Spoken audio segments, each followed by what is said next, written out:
Our Vikings training camp coverage continues alongside the guys from the Green Light Podcast, co-hosts Chris Long and Beau Allen. And some of you Minnesota fans might recognize the hat that Beau's wearing right now. The Minnesota native himself has returned. What's it like to be back? Yeah, what's it like to be back? Oh, it feels good. I love Minnesota. I'm happy to be back. I was just telling you, I'm hoping to relocate back here on a more permanent basis soon. I always tell my buddy Chris about how great Minnesota is. Had to bring him along for the ride. Oh, it has not disappointed. I love this place. Yeah.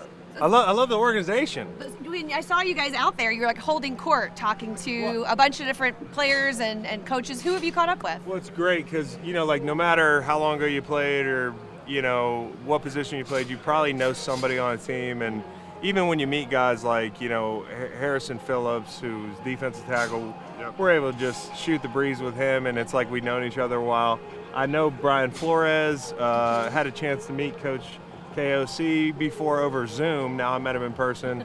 Camu, Jihad Ward, just a bunch of guys that I hadn't seen. Matt Daniels was my rookie in St. Louis. Wow. Now he's running meetings here, so I think it's just super Chris cool. introduced himself to Justin Jefferson. Okay. Said he's going to teach him how to gritty. Yeah. So hoping to see that after practice as Oh, My well. my kids love Justin Jefferson. I promised them a FaceTime. We'll get that done. Justin Jefferson has to be the nicest superstar that I've ever met. Yeah, easily. Yeah. Well, you named a lot of new faces on this Vikings defense. What should fans be excited about seeing from this group this year?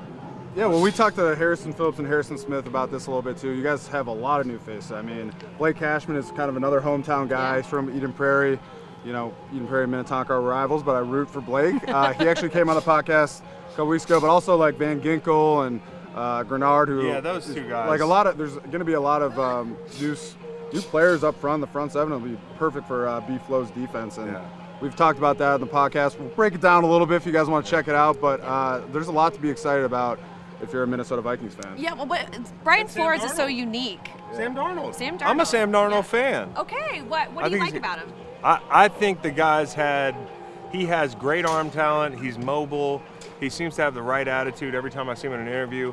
And more than anything, as a player, you know this, Beau, and we know this, if you're in an imperfect situation, it's hard to thrive.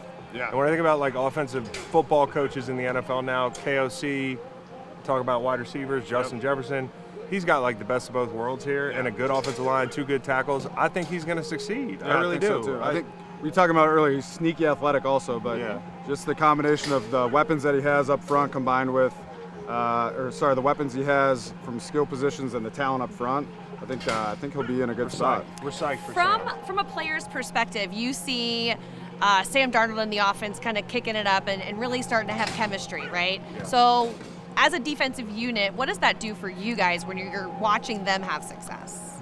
Well, it's first 8 years of my career I was in St. Louis, and we had a lot of turnovers. Sudden change is what we call it, where you take your helmet off and you think you got a break and the offense turns the ball over.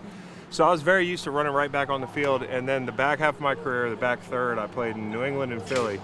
And when you have an offense like that, it allows you to relax, focus on your job, spend the time away, not on the sideline are we going to get this conversion? You know they're going to. Yeah. Let's go over our stuff. And then it just makes the defense better when you're not dealing with bad field position and turnovers and that sort of thing. It really just injects confidence into your team overall. When you have your offense running smoothly, allows your defense to play, relaxed and poised as well, and puts your defense in good positions. I see you guys checking out some of the defensive line it's hard. drills over here. Could we still? Yeah. Old habits. Sorry, Yeah, we could yeah. still do it. Yeah, we could could still do still it. get out We there. hit the sled, but Yeah. then we'd be done for practice. No, I think I've got 10 to 15 snaps in me. Okay. B-Flow, if you're watching this, give me a call. I've been telling every coach that we see at these training camp visits, if 5 people get hurt, call me. Yeah, exactly. No less than Package 5. deal, though. Yeah, you know what I mean? package deal. Yeah. That would be a very good podcast episode. So it would be good. Well, you guys, thank you so much for being here. We're so excited that you're back in Minnesota, that you guys are visiting here. Be sure to tune into their Green Light podcast episode. Is there a name for it yet? Do we know when it's going to drop? It's just typical Green Light podcast, and it'll be like the Viking special. It'll be We'll out. call it Minnesota Nice. It'll be out tomorrow. So today's Tomorrow, Monday. great. If it's Tuesday where you are, then you can find it right now. Sounds good. Well, thank you guys so much for being How here. do we do skull? Yeah, Thank you for I'll having do us. the boom boom. Okay. Skull. No, you go. Skull. Yes. Boom boom. Skull. We'll teach you that and the gritty. Okay, cool. Got a better shot with the skull. We got great rhythm. Thank you guys so much. Thank you. Thank you.